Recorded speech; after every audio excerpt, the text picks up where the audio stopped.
So welcome to the Global Citizens Learning Community, all of you. Congratulations on being accepted. We did have a lot of applications that came in and you all were hand selected by myself and our department. And so I definitely am so excited to have you here. These are just some pictures of some of the social events and things that we do throughout the year. If you see that first picture there, that actually has the 4 students in it and they're on the steps. That was them after they tie-dyed shirts last year. So, we had to do some things a little bit differently with social distancing, but it was really nice to be able to see the students who had tie-dyed shirts, and they were able to go outside and kind of separate and do some tie-dyeing while we still did. I think we played an icebreaker game and talked and got a chance to really get to know each other. The pictures that do not have masks were taken pre-COVID. So there's an event outside that we normally do every year. That's pumpkin painting.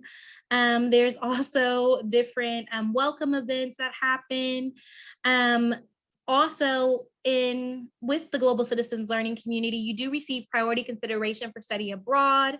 There are some students on a study abroad trip at the bottom in the right-hand corner with the bus in the back. And as I mentioned to you all, I'm Caress Gilcrease. I am your academic success coach for this upcoming year. My information is here. So you can also get my information online on the blog site, the u.osu.edu blog site. But this is just my information and how you can connect with me. And just reminding you that we're here to help you succeed. So first, what is a learning community? So many of you probably have a general understanding of what a learning community is since you applied to the Global Citizens Learning Community. But just to give you a brief definition, so a learning community is a group of people who share a common academic interest or goals or characteristics who meet regularly to collaborate on classwork or socialize. So for you all, for the Global Citizens Learning Community, it's about students who want to be connected to the world community, who want to learn about different cultures, who want to engage with the world community and want to do service learning, and who want to foster global interconnectedness. So that leads me to the mission of the Global Citizens Learning Community.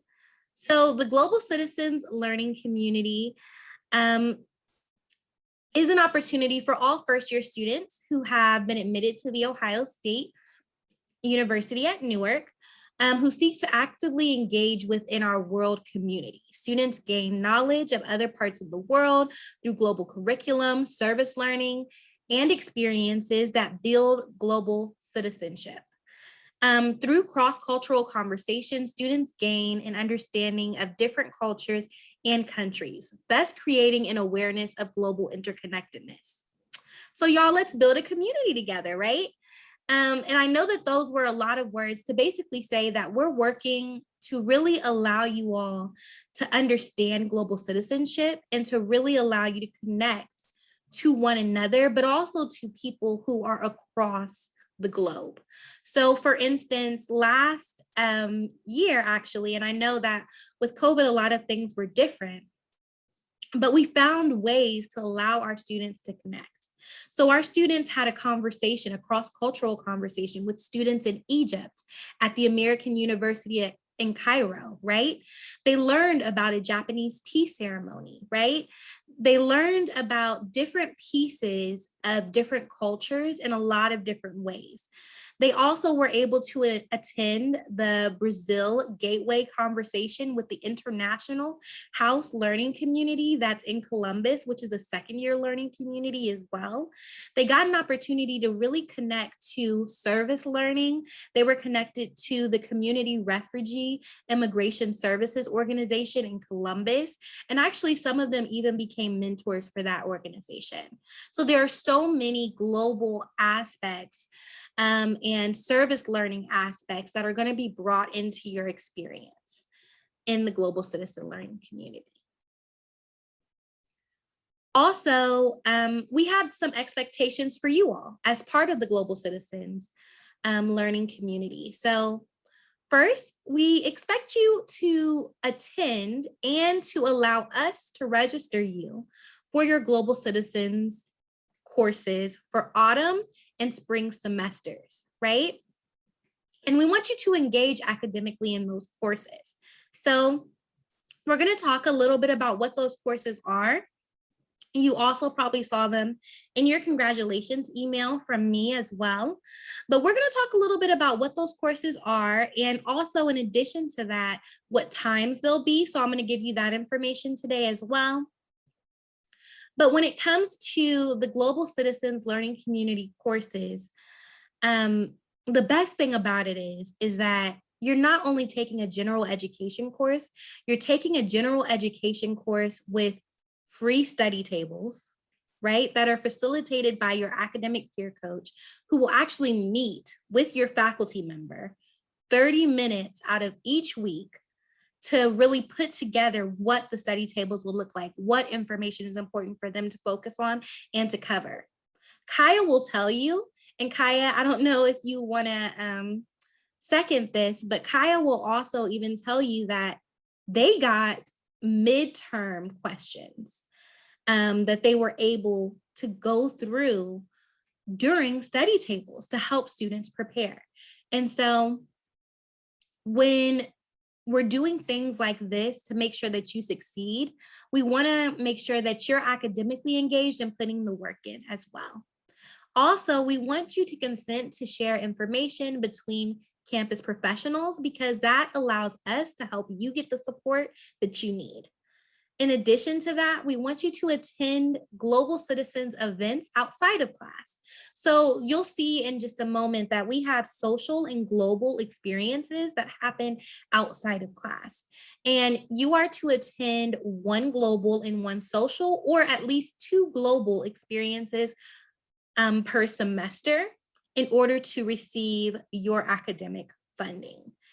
You also want to take advantage again of those study tables and connect with your academic peer coach and staff. So connect with myself or connect with an academic peer coach like Kaya, who will be working with you in the fall and spring of next year. So what do you get? So you get global experiences that allow you to engage in the world community, social experiences that really allow you to build connections with one another, as well as if you are required to attend one social or one global experience in autumn or spring, or 2 global experiences for your academic funding. And we'll talk a little bit about what that academic funding looks like as well. And these are just pictures of students at some of our social and global experiences as well. Now, in addition to all of this, you want to make sure that you're staying connected to the learning community this summer. So how can you do that? So you can stay connected by going to the u.osu.edu page /GCLC, where you all applied to be in the learning community. And you're going to go to the accepted students tab. Okay. You'll need a password to access this tab. And this information is actually going to be sent to you this Friday when the site goes live. So that'll be sent to everyone whose orientation is coming up. So basically, we send that information out to you before your orientation comes. So the recording that we're making now will be on that page, as well as other information that we're talking about here in this orientation session. Also, in addition to that, this is where you'll find information about updates for the learning community summer events, because we will be hosting events as a learning community as well. So there will be events that you can attend to get to know some of your peers a lot better and to get that opportunity to connect, kind of how we did at the start of today. In addition to that, There'll be information about academic funding and more things that'll be involving the learning communities, including your class days and times for reference. Also, I want to talk to you a little bit about study tables. So supplemental instruction sessions are basically provided by your peer coach, as we talked about before. And basically what they'll do is they'll have a 1-hour session. And what we look at is all of the students' academic schedules. And so we try to plan study tables in a way that fits into your schedule, academically at least. So we have all your class schedules, and we actually create a really large matrix that shows us when the most amount of students are free. However, that's not the only way that you can connect to material or get extra help from your peer coach. You can also meet one-on-one with your peer coach as well to get extra assistance. And then your peer coach will have a very close connection with faculty, and they'll be going back to faculty and getting information to bring to the study table that can best help you succeed.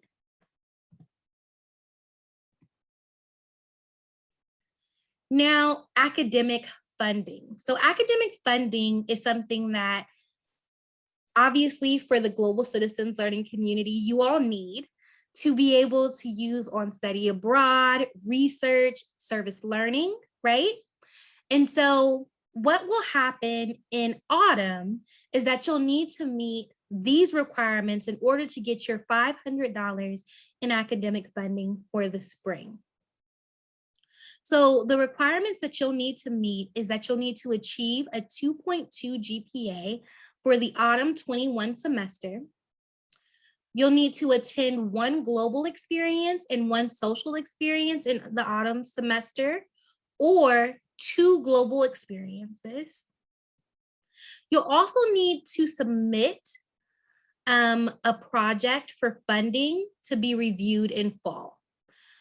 So if that's study abroad, you'll need to submit maybe a budget for that. If that's research, you'll need to tell us what you need the money for that research. If that's service learning, maybe it's an internship and it's unpaid and you want to use the money towards that, whatever the case may be. And there will be guidelines for what this looks like that'll be added to that u.osu blog site in August. And so there'll be more details regarding academic funding and how you can use it in a handbook that will actually be created for you to access on the Global Citizens blog site this August. Now, academic peer coaches. So just like Kaya, academic peer coaches really provide peer-to-peer support, and they help students get acclimated to campus. They also can connect you to resources. So let's say that you meet with your academic peer coach and you say, I'm really struggling with my time management.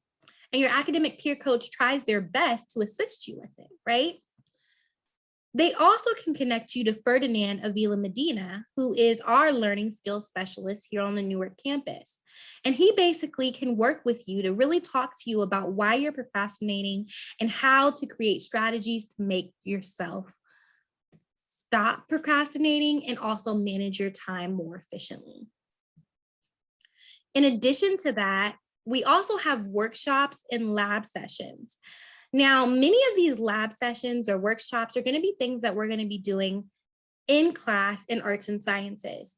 So navigating resources on campus, critical thinking, learning strategies, stress management, leadership skills, global internship, talking about global internship, talking about service learning, study abroad, and STEP, which is our second-year transformational experience program. So not only do we think about what's going to get you through your first year, but we also think about what's going to sustain you past that first year. And that also helps with some of our partnerships.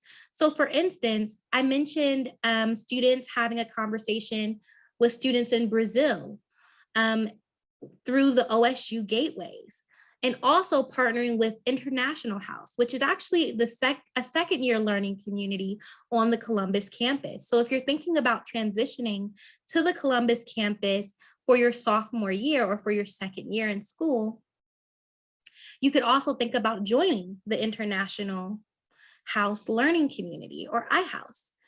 We also partnered again with AUC Dialogue, the American University of Cairo, and then we also had guest speakers come in.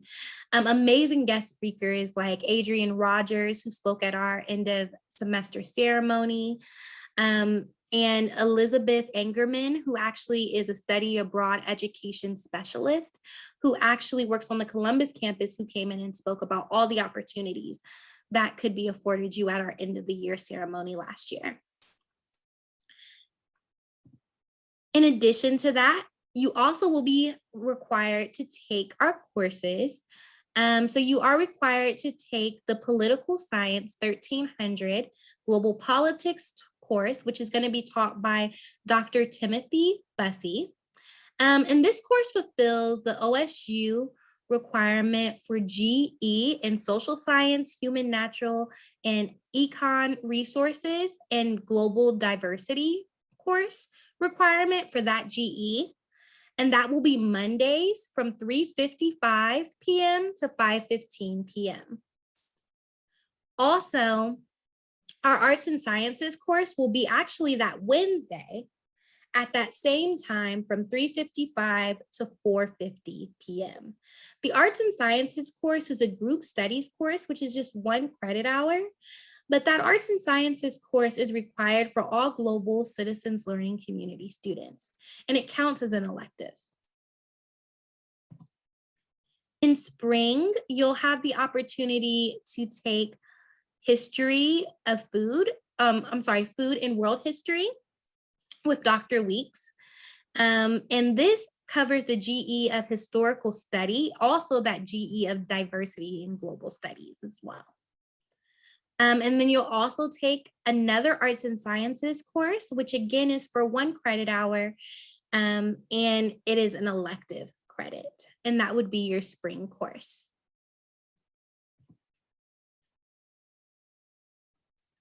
So general education courses that fulfill requirements for your degree is something that we really want to make sure that you have. So you do want to talk to your advisor about the courses that are offered, and you do want to talk to them about how it will fulfill requirements for your major in your schedule. Also, in addition to that, the coursework gives students a chance to really build relationships with one another, especially in arts and sciences, as well as with faculty and staff on campus. So many times I tell students that faculty and staff are your best allies on campus. And if you build relationships with them when you look for jobs after you leave college, and I know that you're just coming in as first year students, and that probably feels so long away, but honestly, those are the people who write your recommendation letters. Those are the people that help you get into grad school. Faculty and staff are really going to be your champions throughout this. And the best thing about being in a learning community is that you get faculty and staff who are really geared toward helping you succeed and want to work with you one-on-one and get to know you to really create that experience for you.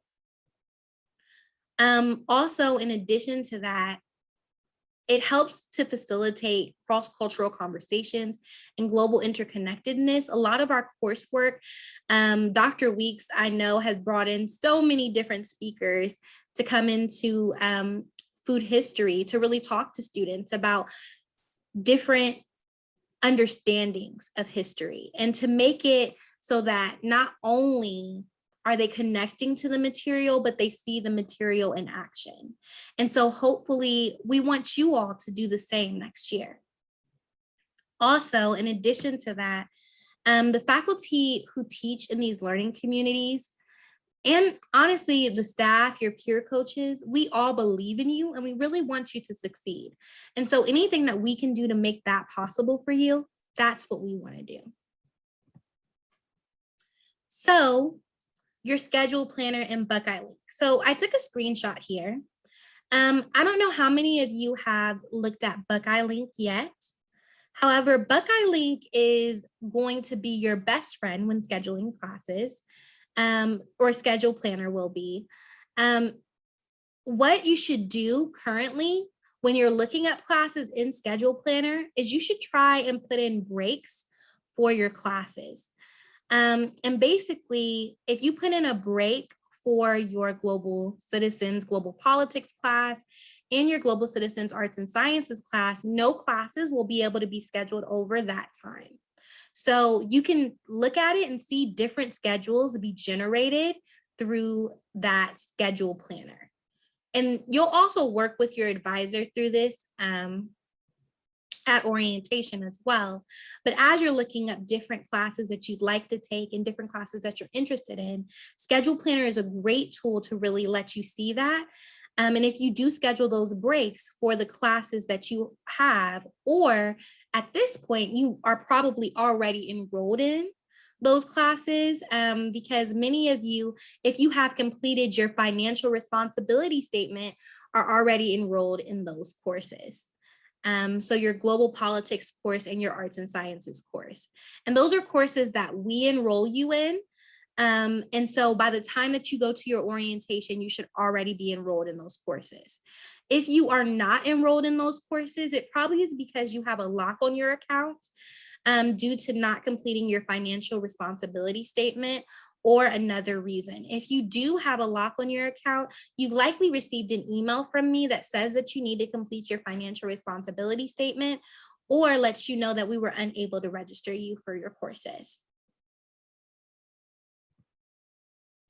Last but not least, I would like you now to take some time to complete your learning community agreement. So here on the screen, you'll see that we have a QR code here for you to scan, where you can scan that and go ahead and complete your learning community agreement. Also, you can go to go.osu.edu/GCLC agreement